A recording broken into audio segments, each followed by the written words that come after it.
आप सबका हमारे चैनल पर बहुत बहुत स्वागत है। यदि आप हमारे चैनल पर नए हैं तो आप चैनल को सब्सक्राइब करना मत भूलें। इसी तरह हम अपनी कहानी की शुरुआत करते हैं। आसाम के दुमदुमा गांव में होमेन नामक युवक रहता था। उसके पिता मर चुके थे। माँ ने ही उसे पाल पोस कर बड़ा किया था। होमेन के 4 चाचा थे। वे उससे बहुत चलते थे। एक दिन उन्होंने होमेन के घर से उसका प्यारा बछड़ा चुराया और उसे मार दिया। होमेन को पता चला तो वह बहुत दुखी हुआ। फिर न जाने उसे क्या सूझी, बछड़े का सिर काटकर शेष शरीर को दफना दिया। पास के गांव में एक ब्राह्मण रहता था। बछड़े का कटा सिर उसके आंगन में छिपाकर होमेन ने ब्राह्मण से कहा, आपके घर से तो गौमांस की बदबू आ रही है। ब्राह्मण गरज कर बोला, असंभव, यदि ऐसा है तो मुझे गाय का मांस ढूंढ कर दिखा। होमेन ने बछड़े का सिर उसके आगे ला रखा। ब्राह्मण के तो हाथों के तोते उड़ गए। उसने होमेने को बहुत सा धन दिया ताकि वह गांव वालों को उस बात के बारे में न बताए। होमेन ने थैली भर धन लिया और अपने चाचाओं को दिखाकर बोला, पास के गांव वालों ने मुंह मांगे दामों पर गौमांस खरीद लिया। वे लोग तो और भी मांग रहे थे। मैंने कहा, कल लाऊंगा। चाचा बहुत खुश हुए। उन सब ने भी अपने अपनी गाय बछड़े मारे और उनका मांस पड़ोस वाले गाँव में ले गए। बस गाँव वालों ने उन्हें गाय का मांस लिए देखा तो जमकर पिटाई की।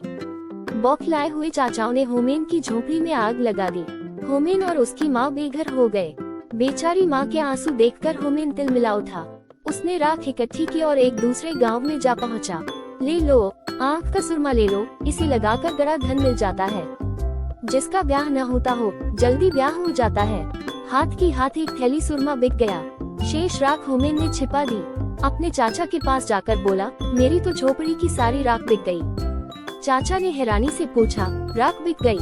हाँ, इसमें क्या शक है, कहकर उसने पैसे दिखाए। फिर होमेन ने उन्हें उकसाया कि वे भी अपनी झोपड़ी जलाकर उस गांव में राख बेचाएं। बड़ी झोपड़ी की तो राख भी ज्यादा होगी। उसके सारे चाचा बातों में आ गए।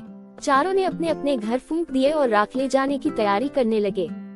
होमेन ने कहा, गाँव वालों से कह देना कि हमें सुरमे वाले ने भेजा है। जो ही चारों गांव में पहुंचे और सुरमे वाले का नाम लिया तो सारा गांव उनके पास पहुंच गया। देखते ही देखते बांस की लाठियां उन पर पड़ने लगी। बेचारे पिटते पिटते घर लौटे। चारों ने गुस्से के मारे होमेन को मारने की योजना बना ली। उन्होंने होमेन को नदी किनारे रस्सी से बांधा और खुद भात खाने घर चले गए। उनके जाते ही वहां से एक सौदागर गुजरा। उसने होमेन से पूछा, क्यों भाई, तुम्हें यहाँ क्यों बांधा हुआ है? होमेन ने बात बनाई, जी, मेरे चाचा मेरी शादी एक खूबसूरत लड़की से करना चाहते हैं। मेरे मना करने पर मुझे बांध दिया।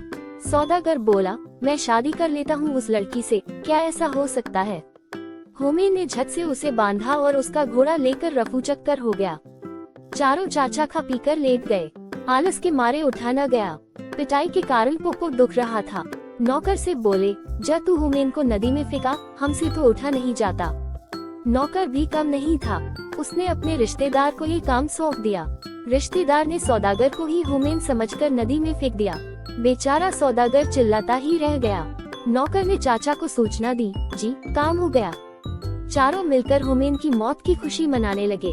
होमेन ने पेड़ के पीछे छिपकर सब देखा और घोड़ा लेकर चाचाओं के पास जा पहुंचा। सबको प्रणाम कर बोला, नौकर ने गहरा धक्का नहीं दिया इसलिए केवल घोड़ा मिला। यदि गहरा डूबता तो शायद बैल, गाय व हाथी भी लाता। चारों चाचा फिर उसकी बातों में आ गए। होमेन को पुचकार कर पूछा, क्या सचमुच नदी में पशु मिल रहे हैं? हाँ हाँ, आप लोग भी ले आओ, होमेन ने कहा। चारों चाचा आलस छोड़कर नदी की तरफ लपके। नौकर को भी साथ ले लिया। तट पर पहुंचकर नौकर को आदेश दिया, हम चारों को जोर से पानी में धकेल दो। नौकर ने आज्ञा का पालन किया। होमेन को सदा के लिए ईर्ष्यालु और दुष्ट चाचाओं से मुक्ति मिल गई।